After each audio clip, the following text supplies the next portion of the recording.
Morning everyone, welcome back to my new blog. আশা করছি সকলে খুব ভালো আছো, সুস্থ আছো। চা আর বিস্কুট নিয়ে নিলাম। এখন চা বিস্কুট খেয়ে তারপরে কাজকর্ম সারবো। তোমাদের দাদাভাই সকাল সকালে আজকে বাজার করে দিয়ে যায়নি, তো পরোটা তরকারি মিষ্টি এগুলো নিয়ে আসছিল, খেয়ে গেল আর আমি খাইয়ে দিলাম। আর এদিকে দেখো বিছানাপত্র আমার এখনও তোলা হয়নি, অনেকটা দেরি করে ঘুম থেকে উঠেছি। একটা শর্টস ভিডিও ছিল, ওটা এডিট করে সকালবেলা আপলোড দিলাম, আপলোড দিয়ে তারপরেই উঠলাম। আর এখনও বাজার পাঠায়নি আর আমারও কাজকর্ম কোনো কিছুই হয়নি। এখন চাটা খাবো, চাটা খেয়ে তারপরে এখন কাজকর্মে লাগবো। তো চলো ব্লগটা এখন থেকে শুরু করছি। আশা করছি আজকে ব্লগটা খুব ভালো লাগবে, তো স্কিপ না করে দেখতে থাকো। আর পাশে বাড়িতে একটু কাজ হচ্ছে, তো যার জন্য একটু খুট আওয়াজ শুনতে পাবে। আমি অনেকদিন থেকে ডেইলি ব্লগ সেরকমভাবে করছি না, তো এখন থেকে আবার ডেইলি ব্লগ স্টার্ট করলাম। তো চলো আজকে থেকে ডেইলি ব্লগ আবার দেখতে পাবে আমার চ্যানেলে।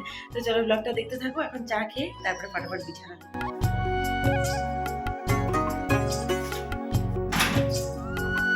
তো চলে আসলাম তাড়াতাড়ি করে, এদিকে বিছানাপত্রগুলো তুলে নিতে। আমার যে কি হয়েছে আজকাল, আমার না ডেইলি ব্লগ দিতে ইচ্ছেই করে না। এমনকি যেগুলো ব্লগ মনে করো অলরেডি শ্যুট করে রেখে দিয়েছি, সেগুলো যে এডিট করে যে পাবলিশ করব, সেগুলো আপলোড করব, এইটুকু এনার্জিটুকু পর্যন্ত নেই। আর এদিকে পাশের বাড়িতে প্রচণ্ড কাজ হচ্ছে, হয়তো আমার ভয়েসের মাঝখানে তোমরা সেই কাজের আওয়াজগুলোও পাবে। এদিকে যেন কি হয়েছে, আমাকে জানলাগুলো দুদিন ধরে খুলতে দিচ্ছে না। এই ভিডিওটা তো দাও জানলাটা খুলতে পেরেছি, দুদিন থেকে জানলাগুলো খুলতে দিচ্ছে না। ঘরগুলো এত অন্ধকার না, ব্লগ করতে পারছে না। ওই লাইট জ্বালিয়ে রাতের মতো কানা অন্ধকারে ভিডিও করতে কার ভালো লাগে বলো তো। আর এদিকে ওরা বানাচ্ছে বিল্ডিং, আর আমাকে এদিকে জানলা টানলা খুলতে দিচ্ছে না। এই অসুবিধায় আমি আরো ব্লগ করতে পারছি না, এত ঘর অন্ধকার লাগে। দিন রাত সবকিছু আমার এখন মনে হয় প্রায় সমান হয়ে গেছে, যার জন্য কিছুদিন থেকে যেন আমার মাথায় ভূত চেপেছে যে লটারি কাটবো। একমাত্র লটারির টাকা দিয়ে আমি যদি এবার আমার ঘরটাকে কমপ্লিট করতে পারি। কেন কি আমার রান্নাঘরটা আমি কিছুতেই কমপ্লিট করতে পারছি না। আর আমি পণ করেছি যে যতদিন রং ঠং পুরোপুরি করবো, সব ঠিকঠাক করব, আমি ঘর কিছুতেই ঘরে আমি রান্না করা শুরু করব না। আর আমার মা বলছে করে দে কোনো ব্যাপার না, কিন্তু সত্যি বলছি আমার ওভাবে না, প্রত্যেকবারের মতো ওই আতখাচড়া ভাবে কোনোভাবে করে নিলাম আর ওভাবেই চালু করে দিলাম। ওটা আমার একদম ইচ্ছে নেই, কাজ আমাদের শেষ হচ্ছে না। দেখো এদিকে চলে আসলাম ঘরদোর পরিষ্কার করে, চলে আসলাম বাসন মাজতে। এখানে এক ঢিপ বাসন আছে, রাতের বাসনগুলো না রাতে মাজি না। তোমাদের দাদাভাই বলে হে অনেক রাত হয়ে গেছে, ঘুমোতে অনেক দেরি হবে, হে হো, এর জন্য আমি রাত্রিবেলার বাসনগুলো মাজতে পারি না, না তো আমার একটা কাজ কমে যায় মনে করো। তারপরে আজকে রান্না করব শুটকি মাছ। তোমরা শুটকি মাছ খেতে ভালোবাসো? কমেন্ট করে জানাও ফটাফট। আমারও ভালো লাগে শুটকি মাছ খেতে, কিন্তু রান্না করতে যে এত বাজে লেগেছিল, এত গন্ধ। খেতে ভালোই লাগে, কিন্তু রান্না করতে খুব বাজে লাগে।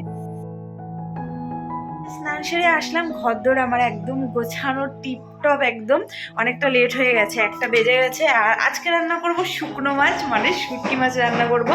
আর এই মাছটা এর আগে একদিন রান্না করেছিলাম, সেদিন আমি ব্লগ করিনি, বললামই তো এখন ডেইলি ব্লগ করছি না আর কি, মাঝে মধ্যেই ডুব দিচ্ছি। তো যখন মা রান্না করতো না, তখন অতটা গন্ধ লাগতো না, আর খেতে আমার ভীষণ, সত্যি আমার শুটকি মাছ খেতে ভীষণই ভালো লাগে। কিন্তু সেদিন যখন ভাজতে নিয়েছি, এত গন্ধ বেরিয়েছে, আমার মনে হচ্ছে আমি জীবনেও রান্না করবো না, খাবো না, প্রচণ্ড ঘৃণা লাগছিল আর গন্ধে আমার বমি চলে আসছিল। তারপরে আমি ভাবলাম চলো গন্ধ তো হবেই, কিছু করার নেই। তাই আজকে আবার ধুয়ে ঠুয়ে একবারে কেটে কুটে নিয়েছি, আজকে ওটাই রান্না করবো। এখনও রান্নাবান্না কিছু রেডিও করিনি, বসাইনি। আর আজকে তোমাদের দাদাভাই বাজার করতে আর পরে পারিনি, সকালবেলা বললাম যে পরোটা তরকারি দিয়ে গিয়েছিল, তো পরে আর বাজার করার সময় পাইনি। তো এখন ফটাফট রান্নাবান্না সারি, একবারে কথা হচ্ছে, দেখি কি কি রান্না করি।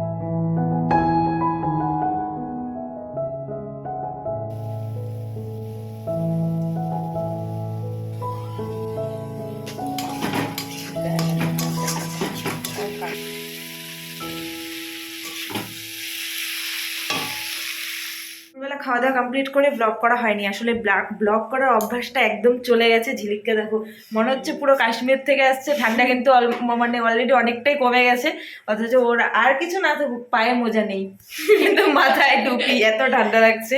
তো আমার সব যে জ্যাকেট সোয়েটার ধুয়ে দিয়েছি, তাই আর সোয়েটার পরতে পারিনি, এটাই পরে নিলাম। আর এদিকে চা বসিয়েছি 1 কাপ। আর বাড়ি থেকে আসছিলাম যে জামা কাপড়গুলো অনেকগুলো আছে, ওগুলো এখন ভাঁজ করবো চা খেয়ে। আর কতগুলো সেলাই করে এনেছি, কতগুলো সেলাই খুলে গিয়েছিল, ফিটিং করিয়ে সব কিছু করে নিয়ে এসেছি, ওগুলো এখন সেলাই করবো বলছি, ওগুলো এখন ভাঁজ করব। তার আগে একটু চা খেয়ে নিব। আর বাড়ি থেকে সেদিন নিয়ে এসেছিলাম বলতে আমি ভুলে গিয়েছিলাম ভুলে গেছিলাম বলতে মা ভুলে গিয়েছিল, তারপরে মা দিয়ে দিয়েছে। এখানেও বেশি না, অল্প নিমকি আর খুরমা আছে, এটা দিয়ে এখন আজকে চা খাবো, কারণ আজকে বিস্কুট শেষ হয়ে গেছে। দাদাভাইয়ের একটা কাণ্ড দেখায়, আমি ছিলাম না যখন, আমি বাড়িতে ছিলাম, তখন দাদাভাই চা বানিয়েছিল, তো ঘরে চিনি কম ছিল। কম ছিল বলতে সেরকম ছিল না, কৌটোর মধ্যে অল্প চিনি ছিল, আর এই কৌটোটার মধ্যে লেগেছিল অনেকটা, তাই পুরো গরম জল ফুটিয়ে এটার মধ্যে ঢেলে দিয়েছে, আর আমার এত সুন্দর চিনির কৌটোটাকে ছোট্ট বানিয়ে দিয়েছে, গলে ঠলে একদম শেষ করে দিয়েছে। মানে দেখে এতটা মাথা গরম হয়ে গেছে যে কি বলবো। তো চিনি, যার জন্য আমি কয়দিন থেকে এই যে এইভাবে রেখে দিয়েছি, চিনির কৌটো তো শেষ, তাই চিনি এভাবে রেখে দিয়েছি, নতুন কৌটো আনবো তারপরে ঢালবো। তো এটা রেখে দিয়েছি, ফেলতে পারিনি, মায়া কাটিয়ে উঠতে পারিনি এখনো।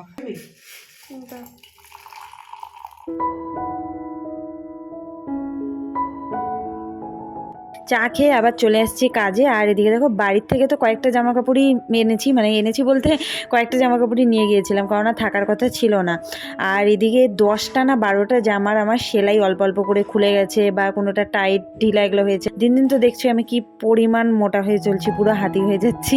তাই ওগুলো অনেক কিছু সেলাই টেলাই করে আনালাম, তো ওটাই 10টা জামা ছিল, তো অনেকগুলো জামা কাপড় ছিল। তো দেখো আমার আলমারিটা না অলরেডি ভরে গেছে, কিন্তু যখন জামা কাপড় পরে কোথাও যাব, পরার সময় না আমি জামা কাপড় খুঁজেই পাই না, কেন যে এটা সব মেশাতে হয়।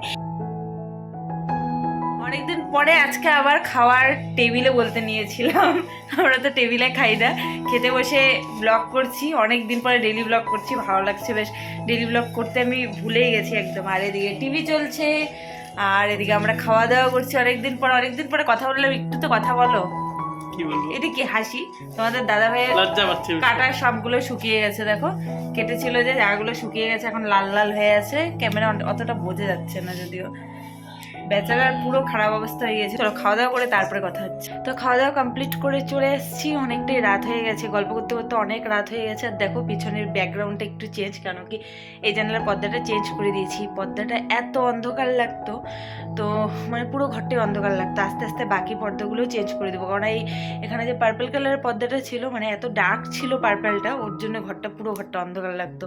তো আমাদের দাদাভাই অলরেডি শুয়ে পড়েছে, তো আমারও এখন মানে ঘুম পাইনি, বাবা শুয়ে নাক ডাকাও শুরু করে দিয়েছে।